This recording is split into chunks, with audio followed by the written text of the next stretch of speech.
وبركاته. أعوذ بالله من الشيطان الرجيم. بسم الله الرحمن الرحيم. هو الله الذي لا إله إلا هو عالم الغيب والشهادة هو الرحمن الرحيم. صدق اللہ العظیم. رحمۃ اللہ وبرکاتہ. آج 18 نومبر 2024 بروز پیر بعد نماز عصر مسجد عالیہ جامع مسجد عالیہ گلفاؤنڈی کے کانفرنس ہال میں شریعت انفارمیشن سروس کی 964ویں نشست ہے. آج کا عنوان ہے عورتوں کے ساتھ حسن سلوک شریعت اسلامی کی روشنی میں. مقرر ہیں ڈاکٹر مفتی تنظیم عالم قاسمی صاحب. میں ان سے ادباً گزارش کرتا ہوں کہ وہ شہید نشین پر تشریف لائیں اور ہمیں مخاطب فرمائیں. عنوان بہت سلگتا ہوا آج کل کے حالات کے لحاظ سے ضروری ہے. الحمدللہ بہت اچھا عنوان ہے. آئیے تشریف لائیں. بسم اللہ الرحمن الرحیم. الحمد للہ رب العالمین والصلاة والسلام على سید المرسلین وعلى آلہ وصحبہ وازواجہ وذریاتہ واہل بیتہ اجمعین. اما بعد فقد قال اللہ تبارک وتعالی فی القرآن المجید. فاعوذ باللہ من الشیطان الرجیم. بسم اللہ الرحمن الرحیم. وعاشروہن بالمعروف فإن کرہتموہن فعسى أن تکرہوا شیئا ویجعل اللہ فیہ خیرا کثیرا. وقال النبی صلی اللہ علیہ وسلم من ابتلی من هذه البنات بشیء فأحسن إلیہن کن له سترا من النار او کما قال علیہ الصلاۃ والسلام. نہایت ہی قابل احترام ناظرین کرام، سامعین اعظام، میرے بزرگوں اور دوستوں، اللہ تبارک و تعالی نے دنیا کے نظام اور اس کے سسٹم کو مردوں اور عورتوں دونوں کے ساتھ مربوط رکھا ہے. نظام حیات جس طرح مردوں سے وابستہ ہے ویسے عورتوں سے بھی وابستہ ہے. توالد و تناسل اور آبادی کی بقا جس طرح مردوں کے بغیر نہیں ہو سکتی ہے ویسے عورتوں کے بغیر بھی توالد و تناسل اور آبادی کی بقا نہیں ہو سکتی ہے. اس کو صاف انداز میں یہ کہیے کہ مردوں کی زندگی عورتوں کے بغیر ادھوری ہے، جس طرح کہ عورتوں کی زندگی مردوں کے بغیر ادھوری ہے. مرد اگر ایک باوقار زندگی اور پاکیزہ زندگی گزارنا چاہتا ہے تو اس کے لیے رشتہ ازدواجیت سے منسلک ہونا ضروری ہے.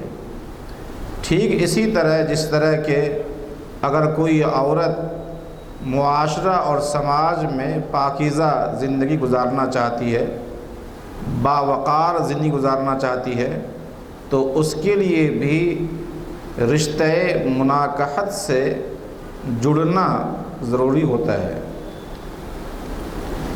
اسی لیے مذہب اسلام نے عورتوں کو بڑا مقام دیا ہے. ہم سب کے آقا جناب محمد الرسول اللہ صلی اللہ علیہ وسلم نے ایک موقع پہ ارشاد فرمایا النساء شقائق الرجال، یہ عورتیں مردوں کی زندگی کا ایک حصہ ہے. عورتیں مردوں کی زندگی کا ایک حصہ ہیں، یعنی جس طرح کہ مرد زندگی کا ایک پہیہ ہے، ویسے ہی عورت بھی زندگی کا ایک دوسرا پہیہ ہے، ایک دوسرے کے ساتھ ایک دوسرے کی بقا وابستہ ہے۔ زمانے جاہلیت میں آپ جانتے ہیں کہ عورتوں کا کوئی مقام نہیں تھا، بلکہ مقام اور عزت تو دور کی بات ہے، ایک عورت کو صحیح معنی میں جینے کا بھی حق نہیں تھا۔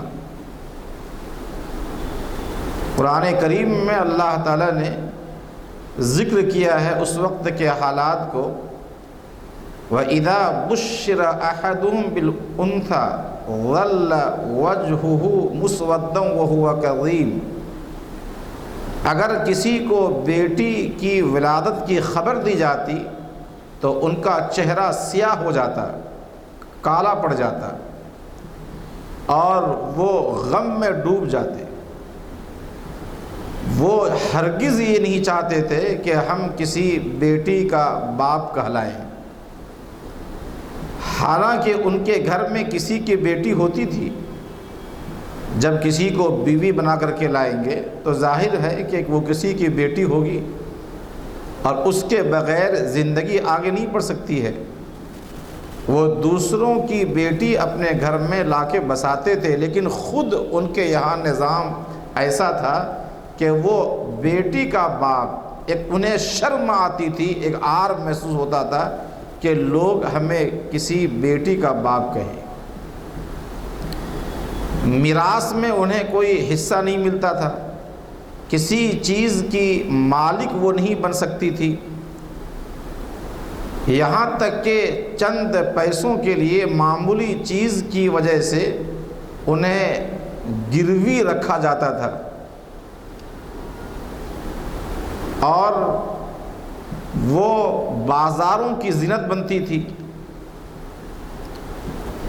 باپ کی نکاح میں کئی عورتیں ہوتی تھیں تو بیٹے آپس میں ان عورتوں کو تقسیم کر لیا کرتے تھے۔ اس طرح کے حالات تھے۔ قرآن کریم میں بعض جگہوں میں بعض حالات کا تذکرہ کیا ہے، وَإِذَا الْمَوْءُودَةُ سُئِلَتْ بِأَيِّ ذَنبٍ قُتِلَتْ، ایک ایک شخص اپنے ہاتھوں سے کئی بچیوں کو انہوں نے زندہ درگور کیا تھا۔ قربان جائیے ہم سب کے آقا جناب محمد رسول اللہ صلی اللہ علیہ وسلم پر کہ آپ نے اب عورتوں کو جینے کا حق دیا، آپ نے ان کو مقام دیا، عزت دی اور رفعت دی، ان کو وقار کے ساتھ جینے کا آپ نے ڈھنگ بتایا اور ان کو سلیقہ دیا، اور امت کو آپ نے بتا دیا اپنی تعلیمات کے ذریعے کہ جس طرح ایک مرد کو باعزت زندگی گزارنے کا حق ہے، ویسے ہی سماج اور معاشرے میں ایک عورت کو بھی اسی طرح عزت کے ساتھ جینے کا حق حاصل ہے۔ اسلام نے عورتوں کو کیا مقام دیا ہے، اس کو صرف آپ اتنا سمجھیے اس طرح کہ اللہ تعالیٰ نے اپنی مقدس کتاب میں سورہ نساء کے نام سے، عورتوں کے نام سے ایک طویل سورت نازل فرمائی، اور اس کا نام ہی رکھا سورۃ النساء، یعنی عورتوں والی سورت، جس میں کہ زیادہ طور پر خواتین کے احکام کا تذکرہ ہے۔ قرآن کریم میں اللہ تعالیٰ نے فرمایا وَبَثَّ مِنْهُمَا رِجَالًا كَثِيرًا وَنِسَاءً، یہ جو پوری جو آبادی ہے جو تم دیکھ رہے ہو، یہ سب کے سب اللہ کہتا ہے کہ یہ سب کے سب ہم نے آدم اور حوا دونوں سے ہم نے آگے بڑھایا ہے۔ وَبَثَّ مِنْهُمَا رِجَالًا كَثِيرًا وَنِسَاءً، یہ صرف حضرت آدم کا کمال نہیں ہے، بلکہ حضرت آدم علیہ السلام کے ساتھ جب حضرت حوا ملی تو حضرت حوا علیہ السلام اور حضرت آدم دونوں کے جوڑ سے اور دونوں کی باہمی زندگی سے تب یہ آبادی پیدا ہوئی اور دنیا کا جو نظام ہے یہ نظام قائم ہوا۔ ہمیں یہاں اس موقع پر یہ دیکھنا ہے کہ اسلام نے عورتوں کے بارے میں کیا تعلیم دی ہے اور ہمیں کیا کرنا چاہیے۔ اس کو جاننے کے لیے ہم اس کو 4 حصوں میں بنیادی طور پر تقسیم کرتے ہیں۔ عورتوں کی بنیادی طور پر 4 حیثیتیں ہوتی ہیں: بیٹی، بہن، بیوی اور ماں۔ آج کے اس بیان میں ان 4 کے بارے میں اختصار کے ساتھ آپ سمجھتے چلیے۔ ام المومنین حضرت عائشہ صدیقہ رضی اللہ عنہا کی روایت ہے، فرماتی ہیں کہ میرے گھر میں دروازے پر ایک خاتون آئی کچھ سوال کرنے کے لیے، اور ان کے ساتھ 2 چھوٹی چھوٹی بچیاں تھیں۔ میں نے گھر میں کچھ بھی نہیں پایا تو میں نے ایک کھجور ان کے ہاتھ میں تھما دی۔ اس عورت نے وہ کھجور خود کھانے کے بجائے اس کو 2 حصوں میں منقسم کیا، تقسیم کیا، اور آدھا حصہ ایک بیٹی کو دیا اور دوسرا آدھا حصہ دوسری بیٹی کو دیا، اور ان دونوں کے درمیان تقسیم کر کے دونوں کے کھانے سے وہ خوش ہو رہی تھی۔ ام المومنین سیدہ حضرت عائشہ صدیقہ رضی اللہ عنہا فرماتی ہے مجھے بڑا تعجب ہوا ان کی کیا محبت ہے اپنی بچیوں سے۔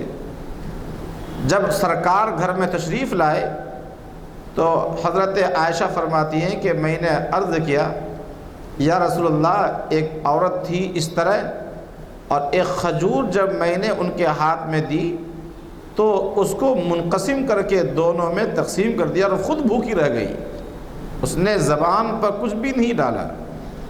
تو آپ نے اس موقع پہ فرمایا تھا من ابتلی من هذه البنات بشیء فاحسن الیہن کن له سترا من النار، یعنی اگر اللہ تعالیٰ نے کسی کو بیٹی عنایت کی اور اس نے بیٹی کے ساتھ حسن سلوک کیا، اچھا رویہ رکھا، تو یہی بیٹیاں یہی بچیاں کل قیامت میں جہنم سے جانے کے لیے رکاوٹ بنیں گی اور پردہ بن جائیں گی، آڑ بنیں گی، اور یہ بچیاں اپنے باپ کو اپنے ماں باپ کو جہنم میں جانے سے روکیں گی اور اللہ تبارک و تعالیٰ ان کی سفارش کو قبول کرے گا۔ یہ عورتیں آڑ بن جائیں گی۔ جس نے بھی اپنی بچیوں کی پرورش کی اور ان کے ساتھ حسن سلوک کیا، جو آزمایا گیا، منی بتلی من حاضرنا، جو آزمایا گیا، آزمانے سے مراد یہ ہے، آپ جانتے ہیں کہ بچوں کی پرورش کے مقابلے میں بچیوں کی پرورش زیادہ مشکل ہوتی ہے۔ ان کی عفت و عصمت کا مسئلہ ہوتا ہے۔ ہر جگہ جہاں آپ بچوں کو پڑھنے کے لیے آپ بھیج سکتے ہیں وہاں بچوں کو نہیں بھیج سکتے۔ پھر اس کے بعد جب وہ جوان ہو جاتی ہے، بڑی ہو جاتی ہے، تو ان کے لیے رشتے مناکحت کا، شادی بیاہ کا مسئلہ ہوتا ہے۔ پھر شادی بیاہ کے بعد اگلے مراحل طے کرنے ہوتے ہیں۔ یہ سب مشکلات سے ایک باپ کو گزرنا پڑتا ہے۔ آپ علیہ السلام نے فرمایا کہ ان ساری مشکلات کو جو آدمی برداشت کرتا ہے اور خندہ پیشانی کے ساتھ برداشت کرتا ہے، کسی کبیدگی کے بغیر، پیشانی کی شکن کے بغیر، بوجھ کے بغیر، اس کے ساتھ حسن سلوک کرتے رہتا ہے، تو اللہ تبارک و تعالیٰ انہی بچیوں کو جہنم میں جانے سے آڑ بنا دیتا ہے۔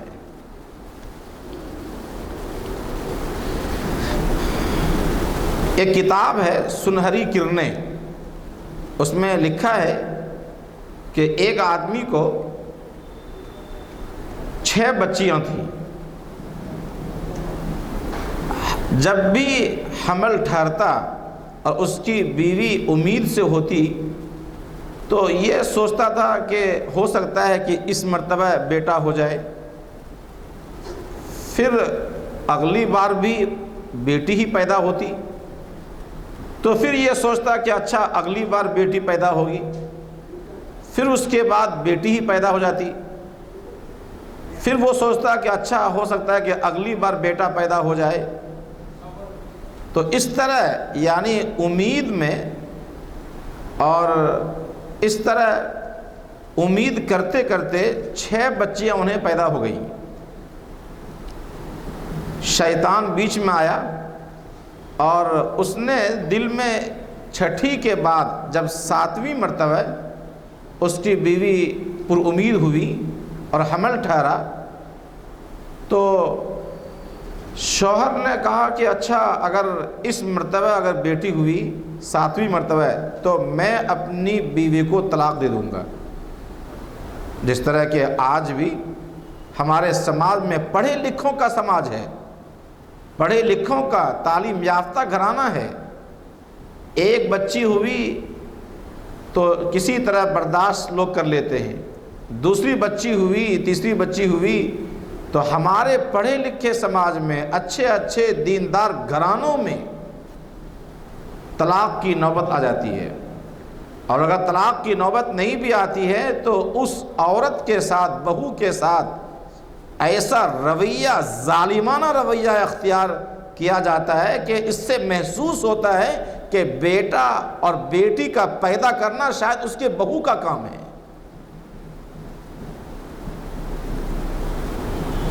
ترچھی نگاہوں سے لوگ دیکھنا شروع کر دیتے ہیں, کڑوی نگاہوں کے ساتھ اپنی بہو کے ساتھ. بیٹا پیدا ہونے پر جو ایک طرح کی مسرت ہوتی ہے, بچیوں کی ولادت پر وہ مسرت محسوس نہیں ہوگی آپ کو. تو اس نے بھی یہ سوچا کہ اچھا اس مرتبہ بھی اگر بیٹی ہوئی تو میں طلاق دے دوں گا.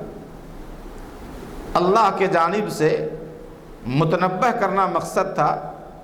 ایک دن رات میں اس نے بہت ہی خوفناک خواب دیکھا کہ قیامت قائم ہے, محشر قائم ہے اور وہاں اس کے نام اعمال جب کھولا گیا تو گناہوں سے لت پت ہے, پورا نام اعمال گناہوں سے بھرا ہوا ہے. اب فرشتوں کو حکم ہوا تو اس کو اٹھا کر کے جہنم کی طرف پھینکنے کے لیے لے کے جا رہا تھا. پہلے دروازے پہ پہنچا تو وہاں ایک لڑکی کھڑی ہے اور اسے روک رہی ہے, اور فرشتوں نے اس کے روکنے کی وجہ سے دوسرے راستے پہ پہنچا کہ دوسرے راستے سے جہنم میں لے جائیں گے. وہاں بھی جب پہنچا تو دیکھا کہ دوسری بچی وہاں کھڑی ہے.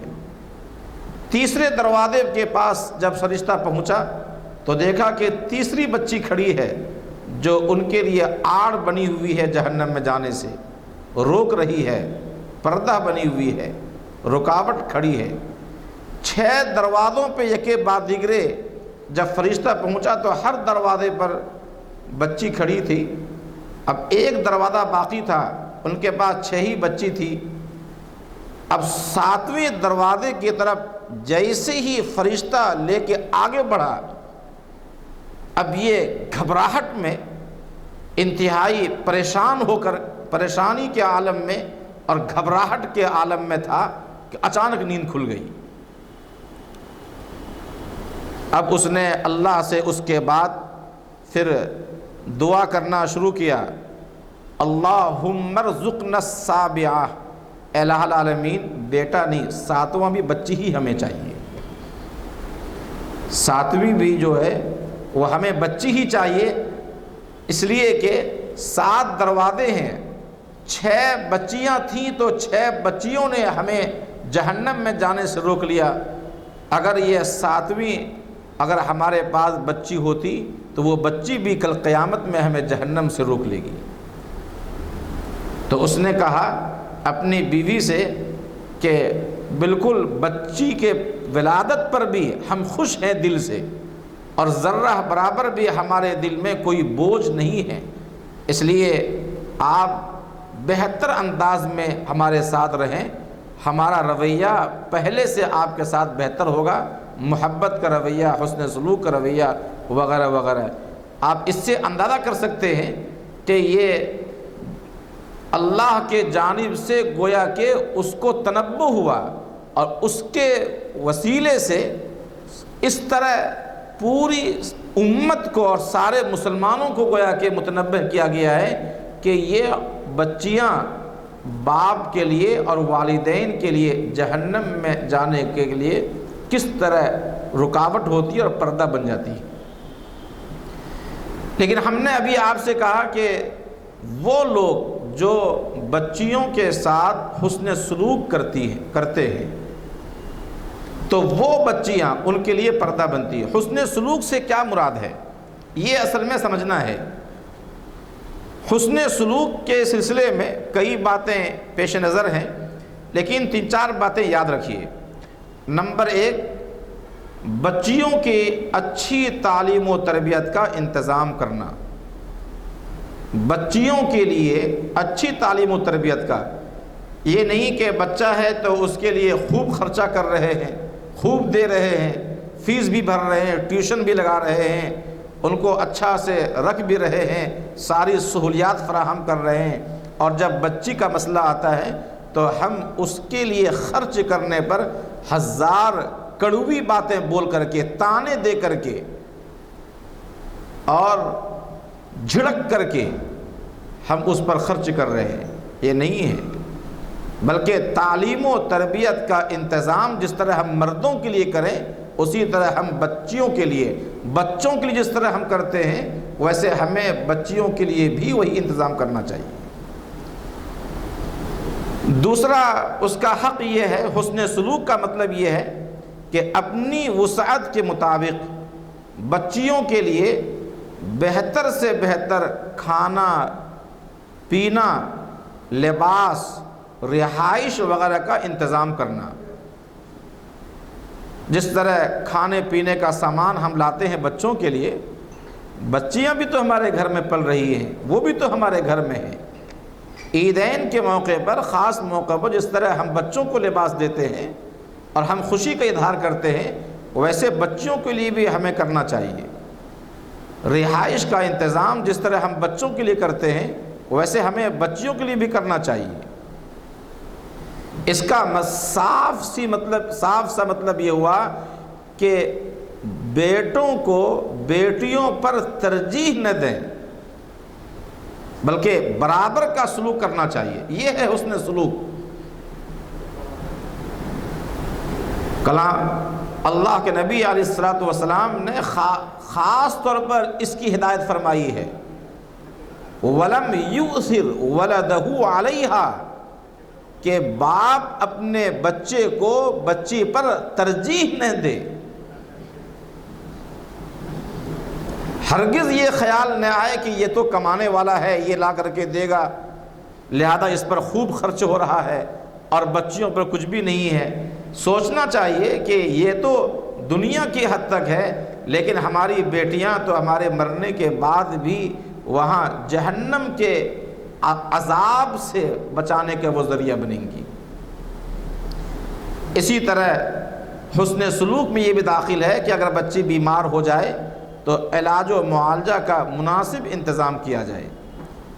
جب بچیاں بڑی ہو جائیں تو بہتر رشتے کا انتخاب کیا جائے، بچیوں کی رضامندی کے ساتھ، جبرن نہیں کہ جہاں ہمارا تعلقات اچھے ہیں تو چاہے ان کا مستقبل جو بھی ہو جائے، چاہے بچی راضی ہو یا نہ ہو، کیونکہ ماں وہاں چاہ رہی ہے، باپ وہاں چاہ رہا ہے، تعلقات ہم نبھانا چاہتے ہیں، چاہے بچیوں کی زندگی جہنم بن جائے۔ شریعت نے یہ بات نہیں کہی ہے۔ اسلامی شریعت کی تعلیم یہ ہے کہ جب بچی بڑی ہو جائے، بالغہ ہو جائے، تو اس کی رضامندی کے ساتھ رشتے کا انتخاب کیا جائے۔ اسی طرح اس کے ساتھ حسن سلوک میں یہ داخل ہے کہ اگر شادی ہم نے کر دی، خدا نہ خواستہ اگر وہ بیوہ ہو جائے، خدا نہ خواستہ اگر طلاق پڑ جائے، تو گھر جب واپس آئے تو ذرہ برابر بھی ہمارے دماغ میں ان کے تئیں بوجھ کا احساس نہ ہو، بلکہ مکمل کفالت کی جائے ان کی خوش دلی کے ساتھ۔ نکاح میں تاخیر ہو جائے تو ہم ان کو ہرگز نہ جھڑکیں، ان کو گالیاں نہ دیں، ان کو طعنہ نہ دیں، بلکہ ان کے ساتھ خوش اخلاقی سے پیش آئیں۔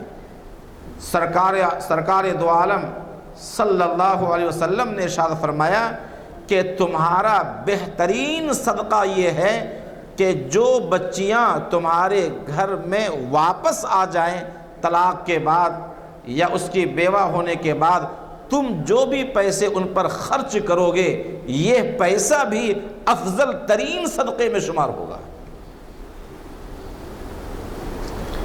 یہ بیٹی کا حق ہے۔ تب اگر ان چیزوں کے ساتھ اگر کوئی باپ اپنے بیٹیوں کے ساتھ اس طرح کا سلوک کرتا ہے تو اسے حسن سلوک کہا جائے گا۔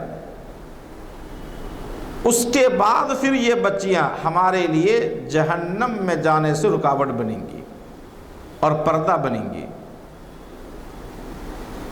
دوسرا مسئلہ آتا ہے، یعنی دوسری جو حیثیت ہے ایک عورت کی، وہ بہن کی حیثیت ہوتی ہے، بہن کی۔ آج کل ہمارے سماج اور معاشرے میں بہن کی کوئی قدر و منزلت نہیں ہوتی ہے۔ بھائی اور بہن کا رشتہ انتہائی مقدس رشتہ ہوتا ہے۔ جس ماں نے بھائی کو جنم دیا ہے اسی ماں نے اس کی بہن کو بھی جنم دیا ہے۔ کیا ہم نہیں جانتے ہیں کہ جس طرح بچپن میں بھائی اور بہن میں کتنا گہرا تعلق ہوا کرتا تھا؟ بھائی بہن کے بغیر جی نہیں سکتا، اور شادی کے وقت میں اسی لیے بھائی انتہائی زار و قطار کے ساتھ، درد کے ساتھ روتا ہے بہن کی جدائیگی پر، اسے برداشت نہیں کر سکتا۔ اسی طرح بہن بھی اپنے بھائی سے جدائیگی پر ان کا دل چھلنی ہوتا ہے۔ اور اگر ہم آگے بڑھ کے بات کہیں تو بہن میں یہ درد شادی کے بعد بھی باقی رہتا ہے، لیکن ایک بھائی ہے کہ شادی کے بعد بھائی وہ بہن کے حقوق پر ڈاکہ ڈالتے ہوئے وہ ظالمانہ رویہ اختیار کرتا ہے اپنی بہن کے ساتھ۔ امام الانبیاء علیہ السلام نے جس طرح آپ نے بیٹیوں کا حق بتایا، ویسے آپ نے بہن کا بھی حق بتایا ہے۔ آپ نے فرمایا جس کے پاس 3 بیٹیاں ہوں یا 3 بہنیں ہوں، او ابنتان او اختان، یا 2 بیٹیاں ہوں یا 2 بہنیں ہوں، فَأَحْسَنَ صُحْبَتَهُنَّ وَاتَّقَ اللَّهَ فِيهِنَّ فَلَهُ الْجَنَّةُ، اور ان کے ساتھ حسن سلوک کا اگر معاملہ کرے، بہن کے ساتھ یا بیٹی کے ساتھ، اور ان کے حقوق کے بارے میں اللہ سے ڈر رہا ہو، تو آپ نے فرمایا اللہ ان کے لیے جنت کا فیصلہ کرے گا، فَلَهُ الْجَنَّةُ۔ قرآن کریم میں جہاں بچوں کے بھائیوں کے حقوق کو بیان کیا ہے، وہی بہنوں کے حقوق کو بھی اللہ نے بیان کیا ہے، وہی میراث میں ان کا حق بھی اللہ نے بیان کیا ہے۔ بیٹی بہن کو اللہ کے نبی علیہ السلام نے بہن کو بیٹیوں کے ساتھ ملا کر کے بیان فرمایا ہے۔ اس کا مطلب یہ ہوا کہ ایک آدمی کو جس طرح اپنی بیٹی کے ساتھ محبت ہوتی ہے، وہی محبت انہیں اپنی بہن کے ساتھ بھی ہونی چاہیے۔ خاص طور پر ان کی راحت رسانی اور ان کے جذبات کا احترام کرنا۔ شادی ہو جانے کے بعد انہیں کیا ضرورت ہے، ایک بہن کو چاہیے کہ وہ اپنے، ایک بھائی کو چاہیے کہ اپنے بہن کے لیے سہارا بنے، ان کے لیے ڈھارس بنے۔ ایک بہن کے لیے بھائی وہ طاقت ہوا کرتا ہے، قوت ہوا کرتا ہے۔ اگر کوئی ظلم بھی کرنا چاہتا ہے اس پر تو انہیں محسوس ہونا چاہیے کہ نہیں، اس کے پیٹھ کے پیچھے ان کا بھائی کھڑا ہے۔ اگر ان کے ساتھ حسن سلوک میں یہ داخل ہے کہ اگر ضرورت پڑے تو کفالت کا مکمل انتظام کیا جائے، بوقت ضرورت کفالت کا انتظام کیا جائے۔ بہن پسماندہ ہے، غریب گھرانے میں شادی ہوئی ہے، یا اتفاق سے اچھا گھرانہ تھا، کاروبار نہیں چل رہا ہے، یا کسی طرح کی پریشانی آ گئی ہے، گھر میں بیمار ہے، اور اللہ نے بھائی کو اگر مقام دیا ہے، بھائی کو اللہ نے دولت سے نوازا ہے، تو شریعت یہ کہتی ہے کہ تم اپنی بہنوں کے ساتھ حسن سلوک کا معاملہ کرو، اس طرح کہ تم ان کے لیے اخراجات کا انتظام کرو۔ ذوی القربہ کا جہاں تذکرہ اللہ نے کیا ہے، جہاں والدین کا تذکرہ کیا ہے حسن سلوک کے بارے میں، وہیں ذوی القربہ کی بھی تذکرہ کیا ہے، اور ذوی القربہ میں پہلا جو مصداق ہے وہ ان کی بہن ہے۔ اسی طرح بہنوں کے جو بچے ہوتے ہیں ان کے ساتھ خوش اخلاقی سے پیش آنا، یہ بہن کے ساتھ حسن سلوک میں یہ داخل ہے۔ باپ کے جانے کے بعد، والدین کی دنیا سے جانے کے بعد، میراث میں اپنی بہنوں کو حصہ دیا جائے۔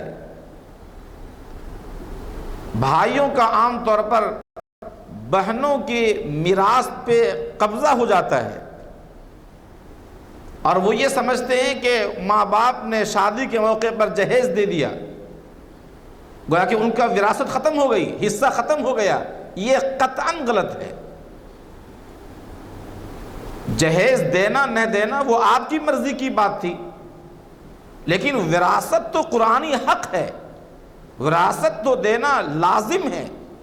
قرآن کریم میں اللہ تعالیٰ نے وراثت کو بیان کیا ہے، جس طرح بھائیوں کے لیے، بچوں کے لیے بیان کیا ہے، ویسے بچوں کے لیے بیان کیا ہے۔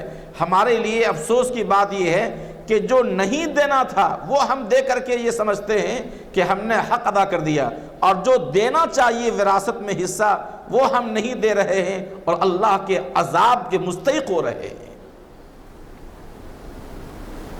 یہ حسن سلوک میں یہ بات داخل ہے۔ ایک عورت کی تیسری حیثیت ہوتی ہے بیوی کی۔ قرآن کریم میں اللہ تعالیٰ نے صاف طور پر کہا وَعَاشِرُوهُنَّ بِالْمَعْرُوفِ، بیوی کے ساتھ اچھا سلوک کرو، اچھی زندگی گزارو۔ وَعَاشِرُوهُنَّ بِالْمَعْرُوفِ، کمی زیادتی کہاں نہیں ہوتی ہے۔ اگر تمہاری بیوی میں ایک کمی ہے تو امید ہے کہ اللہ تعالیٰ اس کی جگہ میں خیر کثیر اللہ پیدا کرے گا، دوسرے اخلاق، دوسری خوبیاں ہوں گی اس کے اندر۔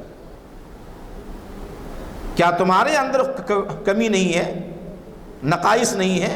کیا مردوں میں کمی نہیں ہوتی ہے؟ جس طرح مردوں میں کمی ہوتی ہے وہ بھی تو انسان ہے۔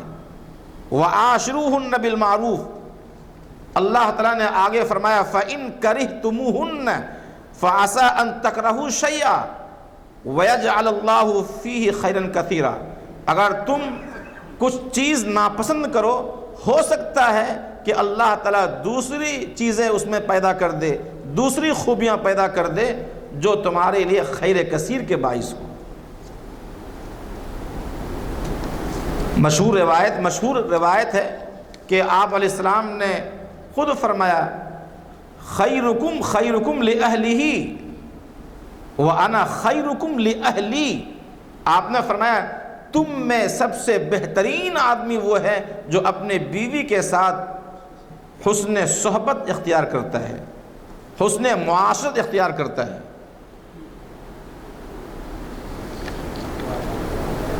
اپنی بیوی کے ساتھ اچھے سے اچھا سلوک کرتا ہے، حسن سلوک کرتا ہے، اور آپ نے خود فرمایا کہ میں تم تمام میں سے سب سے بہتر اچھا سلوک کرنے والا ہوں۔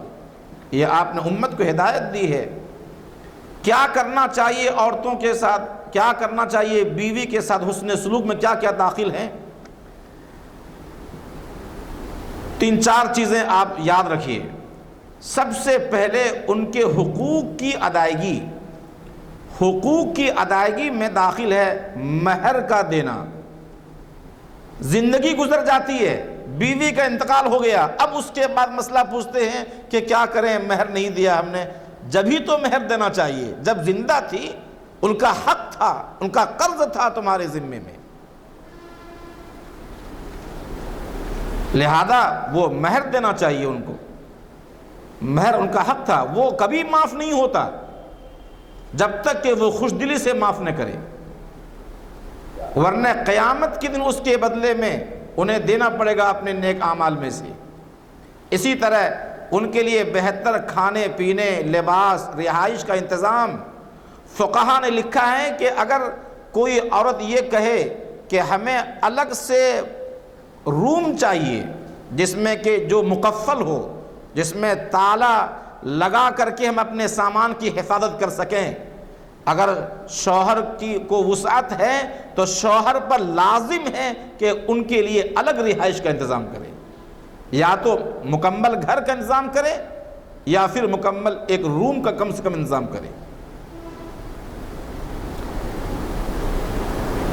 دوسرا حسن سلوک میں داخل ہے کہ ہم ان کو مکمل ٹائم دیں۔ آج ٹائم کی بہت کمی ہے، ٹائم دیں۔ آج لوگ کمپنی سے آتے ہیں، دکان سے آتے ہیں، کام کر کے آتے ہیں، ڈیوٹی سے آتے ہیں، کہیں سے بھی آپ آتے ہو، ٹائم دینا یہ حسن سلوک میں داخل ہے۔ لوگ آ کر کے ساری دنیا گھوم گھام کر کے جب آتے ہیں تو یہاں بھی گھر میں موبائل لے کے بیٹھ جاتا ہے۔ عورت بیچاری وہ سوچتی ہے کہ صبح سے لے کے شام تک ہم تو اکیلے رہے، ہو سکتا ہے کہ اب میاں آئیں گے تو کچھ بات کریں گے، دکھ درد سنائیں گے، اور یہاں بھی ان کے ساتھ ہی معاملہ ہوتا ہے۔ رسول اللہ صلی اللہ علیہ وسلم آپ روزانہ عصر کی نماز کے بعد عام طور پر تمام ازواج مطہرات سے آپ ملتے تھے اور ان کے دکھ درد آپ سنا کرتے تھے۔ کیا حضور سے بڑھ کر کے بھی ہمارا ٹائم قیمتی ہو گیا، وقت قیمتی ہو گیا؟ آپ ان کے ساتھ دل لگی کی باتیں کرتے تھے، ان کے دکھ درد سنا کرتے تھے۔ کن کو جائیں گے سنانے کے لیے اگر ہم ٹائم نہیں دیں گے تو؟ اسی طرح ان کے ساتھ مشورہ کیا جائے۔ مشورہ، جب کوئی کام گھر میں کرنا ہے تو ایک دم سے ان کے سر پہ تھوپا نہ جائے، بلکہ گھر میں ان کے ساتھ مشورہ کریں، اس سے ان کے دل کو راحت پہنچے گی، مسرت کا احساس ہوگا۔ 1500 کتاب کے مصنف حضرت مولانا اشرف علی تھانوی رحمۃ اللہ علیہ نے لکھا ہے ایک جگہ پہ کہ حسن سلوک میں یہ بھی داخل ہے کہ اپنی بیوی کو جیب خرچ کے طور پر کچھ پیسے دے کر شوہر بھول جائے، اس کا حساب نہ لے۔ ہو سکتا ہے کہ اس کا بھائی آئے گھر میں، ہو سکتا ہے اس کی والدہ آئے، ہو سکتا ہے کوئی بھی آئے، ان کا دل چاہتا ہے کہ ہم اپنے بھائی کچھ پیسے دیں، تو کہاں سے وہ دے گی؟ وہ تو مجبور ہے، اس نے اپنی زندگی کو آپ کے ہاتھ میں دے رکھی ہے، اس کا بھی تو دل ہے، اس کو بھی تو کلیجہ ہے، وہ بھی تو انسان ہے، اس نے اپنی زندگی آپ کو دے رکھی ہے اس نے۔ تو ہمارا کام یہ ہے کہ کچھ پیسہ اپنی وسعت اور اپنی کمائی کے حساب سے کچھ پیسہ الگ سے ان کو دے کر کے ہم بھول جائیں، اس کا کوئی حساب و کتاب نہ ہو۔ جذبات و خواہشات کی رعایت۔ مسجد نبوی کے صحن میں حبشہ کچھ لوگ آ کر کے کرتب بازی دکھا رہے تھے۔ ام المومنین حضرت عائشہ فرماتی ہیں کہ حضور وہاں کھڑے ہو کر کے دیکھ رہے تھے، میں بھی آ گئی تو آپ نے ایسا چوکھٹ پر اپنا دستوار رکھا اور آپ کے سر کے پاس سے اور کان، آپ کے مبارک کان اور کندھے کے درمیان یہ جو حصہ ہے، اس حصے کے پاس ہم کھڑے ہو کر کے آپ کے اس حصے سے کے درمیان سے میں کھیل اور کرتب بازی دیکھتی رہی، اور جب تک کہ میں خود وہاں سے نہ ہٹی حضور بھی وہاں سے نہ ہٹے۔ مسجد نبوی میں کچھ لوگ جو آئے تھے تو پیچھے ہو کر کے حضرت عائشہ نے وہ کھیل دیکھا، حضور نے ان کی وجہ سے آپ گھنٹوں آپ کھڑے رہے اور ان کو آپ دکھاتے رہے۔